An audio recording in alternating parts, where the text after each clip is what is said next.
जो हमसे टकराएगा चूर चूर हो जाएगा। यहाँ पर आए हुए सभी युवा साथियों और माता पिता के सम्मान बुजुर्गों का दिल की गहराइयों से स्वागत करता हूँ। मैं बताना चाहता हूँ कि 19 अप्रैल 2014 को मैं फौज में भर्ती हुआ था। मैं जिस दिन फौज में भर्ती हुआ था उसी दिन अपनी जान देश के नाम कर दी थी और जब तक जीऊंगा देश की सेवा करूंगा। 8 फरवरी 2016 को मैं फौज से बोर्ड पेंशन भेज दिया गया।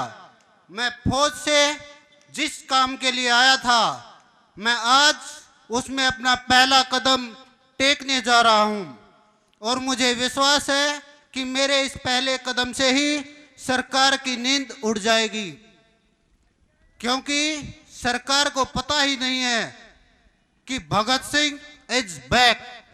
भगत सिंह का जन्म हो चुका है और वह धीरे धीरे अपने लक्ष्य की ओर बढ़ रहा है।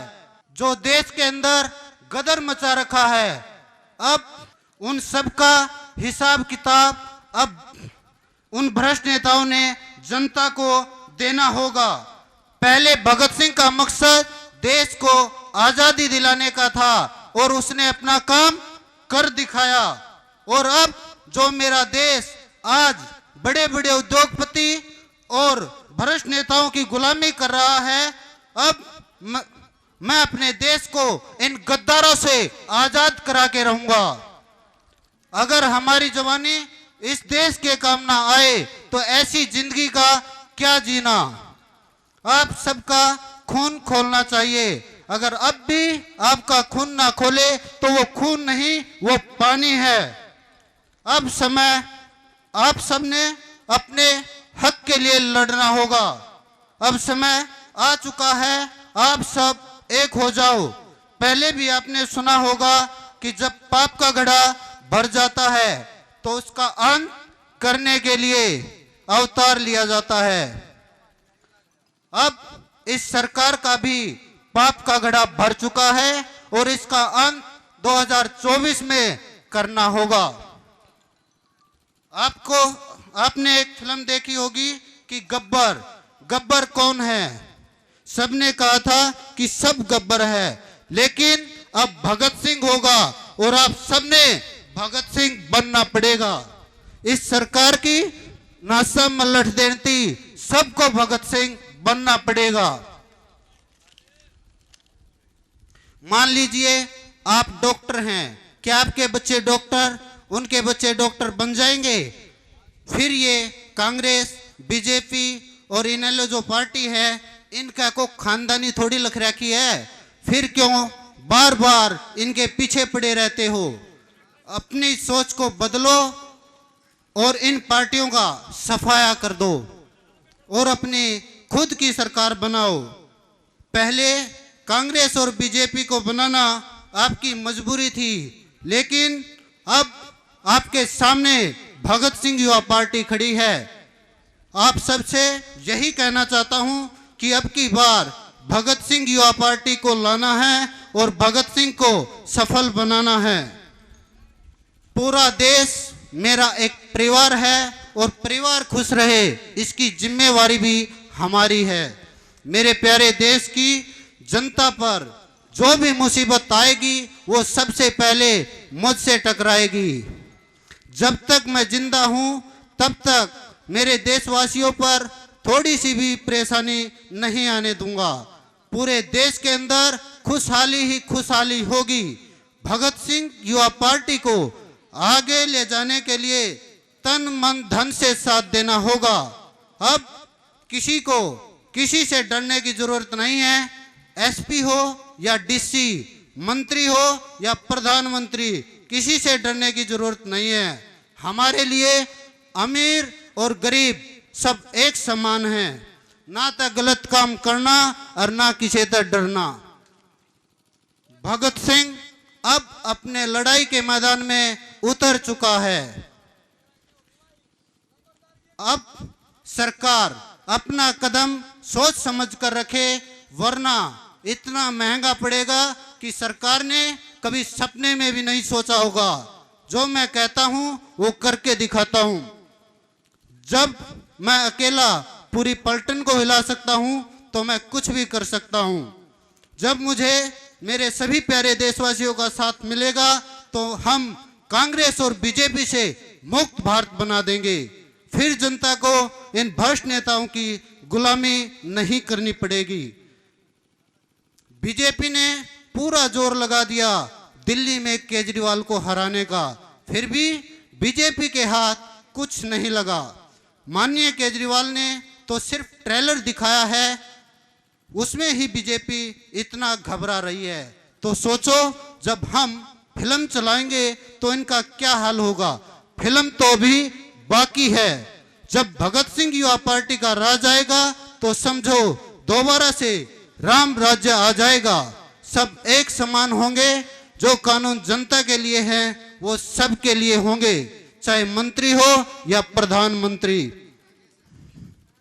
एक हफ्ते की 2 बार जेल काट चुका हूं और जेल से आते ही सरकारी नौकरी लग गया हूं। जेल मेरे लिए लक्की है और मैं जेल में जाने से नहीं डरता। भगत सिंह युवा पार्टी अब स्टेट लेवल की है और 2029 में नेशनल लेवल की होगी और 2034 तक अंतरराष्ट्रीय लेवल की पार्टी बनाई जाएगी। जो 5 वीटो पावर देश हैं, अमेरिका, ब्रिटेन, फ्रांस, रूस, चीन, इन 5 देशों का हेड बनाया जाएगा इंडिया को। एक बात और कहना चाहूंगा, जो पार्टी चाहे कांग्रेस हो या बीजेपी, कोई भी पार्टी हो, जिनके कार्यकर्ता पार्टी के नाम पर मरने मिटने के लिए तैयार रहते हैं, जो अंधभक्त है, उनके लिए कहना चाहता हूं कि हर पार्टी के नेता आपस में मिले हुए हैं। अगर विपक्ष पार्टी चाहे तो कुछ भी कर सकती है। उनको सब पता है कि कौन कितना घोटाला कहां पर कर रहा है, फिर भी वो चुप रहते हैं, क्योंकि उनको पता है कि जब कल अपना राज आएगा तो वो भी चुप रहेंगे। दोनों की मिली भगत ही देश का सत्यानाश कर रही है। ये सिर्फ देश को लूटना चाहते हैं और उनके जो खास मित्र अडानी, अंबानी जैसे बड़े बड़े उद्योगपति हैं, उनको कर्जा देते हैं, फिर उनका कर्जा माफ कर देते हैं। वो सब आप लोगों का पैसा है। जो कुछ भ्रष्ट आदमी उन पैसों पर मौज कर रहे हैं और देश की गरीब जनता आर्थिक तंगी से जूझ रही है। इनको जो पावर दी है वो जनता ने ही दी है और जनता ही इस पावर को छीन सकती है। इसलिए अपनी वोट सोच समझ कर ही दें। जो आपको 1000-1500 रुपए देकर खरीद लेते हैं तो आपको बिकना नहीं है। क्या 1-2 हजार रुपए से आपकी जिंदगी पूरी हो जाएगी? ऐसे आदमी को वोट दें जो रोजगार दे।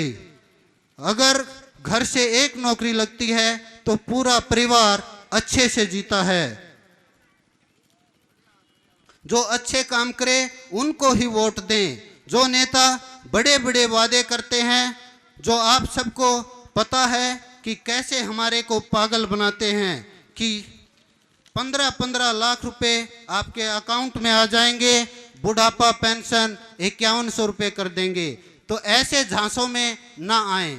अगर कोई कहता है कि हम जो कहेंगे वो करके भी दिखाएंगे, ऐसा भरोसा अगर देते हैं तो सबसे पहले मैं कहना चाहता हूं कि जो घोषणा पत्र जारी करते हैं, अगर 1 साल के अंदर वो काम नहीं करते हैं तो दोबारा इलेक्शन हो, उस नेता को जेल के अंदर बंद कर दिया जाए, उसकी पूरी प्रॉपर्टी नीलाम कर दी जाए, क्योंकि इलेक्शन में होने वाले खर्चे की भरपाई की जा सके। जो जनता को बड़े बड़े सपने दिखाकर उनको बार बार धोखा देते हैं, उन सब नेताओं को सख्त से सख्त सजा दी जाए। ऐसा कानून बनाया जाए ताकि कोई भी नेता झूठे वादे ना करे और अपनी जुबान पर खरा उतर सके। ये कानून बनवाने के लिए डीसी ऑफिस में ज्ञापन सौंप चुके हैं और वह ज्ञापन सीएम साहब के चीफ सेक्रेटरी के पास पहुंच चुका है। अगर सरकार ईमानदार होगी तो उस कानून को पास करेगी, अगर उनके अंदर बेईमानी नहीं है। भगत सिंह युवा पार्टी का मुख्य मुद्दा भ्रष्टाचार, बेरोजगारी और गुंडागर्दी को जड़ से खत्म करना है। अब भगत सिंह युवा पार्टी अपना घोषणा पत्र जारी करने जा रही है।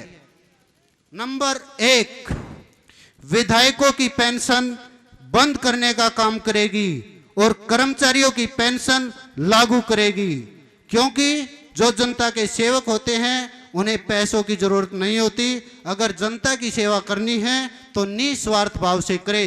अगर आपको पैसे चाहिए तो सरकारी नौकरी करो और पैसे कमाओ, जनता को बेवकूफ मत बनाओ। नंबर 2, शिक्षा फ्री दी जाएगी और जो स्कूल होंगे वो दिल्ली से भी बेहतर बनाए जाएंगे। इलाज नंबर 3, इलाज फ्री किया जाएगा। अस्पताल जो है वो भी दिल्ली से बेहतर बनाए जाएंगे। नंबर 4, बिजली 300 यूनिट तक फ्री दी जाएगी। किराया फ्री किया जाएगा, सिर्फ उन छात्र और छात्राओं का जो पढ़ने जाते हैं और जो आदमी इलाज कराने जाते हैं उनका भी किराया फ्री रहेगा। नंबर 6, बुढ़ापा पेंशन 60 वर्ष से घटाकर 42 वर्ष कर दी जाएगी और जो पेंशन है वो 5100 रुपये महीना देने का काम करेगी। जैसे जैसे हरियाणा के हालात अच्छे होते जाएंगे उसके हिसाब से 6000, 7000, 8000 तक हम पेंशन बढ़ा सकते हैं। हर गांव और शहर के अंदर स्टेडियम और जिम का सामान होगा। हर गांव और शहर के अंदर पार्क बनवाए जाएंगे। हर गांव और शहर के अंदर लाइब्रेरी खोली जाएगी। हर गांव और शहर के अंदर सीसीटीवी कैमरे और स्ट्रीट लाइट लगवाई जाएंगी। सरपंचों की जो 5 लाख की लिमिट है इस टेंडर प्रणाली को खत्म करने का काम करेगी और काम चाहे 1 लाख का हो या 1 करोड़ का, कोई लिमिट नहीं होगी। गांव का जो भी काम होगा उसको करवाने के लिए सरपंच आजाद होंगे। कोर्ट के अंदर जो केस होगा उसका फैसला कम से कम 7 दिन और ज्यादा से ज्यादा 6 महीने तक चलेगा। अब तारीखों पे तारीख नहीं मिलेंगी। गांव और शहर के अंदर जो भी ग्रांट आएगा पूरा पैसा आप तक पहुंचेगा। अब कोई भी अधिकारी बीच में पैसे नहीं खा पाएगा। अगर कोई अधिकारी कमीशन लेता हुआ पाएगा तो उस पर तुरंत कानूनी कार्रवाई की जाएगी। जो भी काम कागजों में होगा वो ग्राउंड पर भी होगा। उसको पास करने से पहले उसका जायजा लिया जाएगा। अधिकारियों से पूछा जाएगा कि अगर तुम गलत काम कर रहे हो तो क्यों कर रहे हो, क्या किसी नेता के दबाव में आकर कर रहे हो या कोई और कारण है। अगर आपकी ड्यूटी के अंदर कोई बाधा डालता है तो हम उसको बर्दाश्त नहीं करेंगे, चाहे मंत्री हो या कोई भी। हमारे लिए अमीर और गरीब सब एक समान हैं, किसी के साथ कोई भेदभाव नहीं होगा। नंबर 15, हरियाणा पुलिस कांस्टेबल की खुली भर्ती की जाएगी, जिसमें रिटन टेस्ट नहीं होगा, सिर्फ फिजिकल और मेडिकल होगा। अब किसी को सिफारिश की जरूरत नहीं होगी, जो भी भर्ती होगा फ्री में भर्ती होगा। भगत सिंह युवा पार्टी जो भी काम करेगी जनता की सलाह लेकर काम करेगी। धन्यवाद।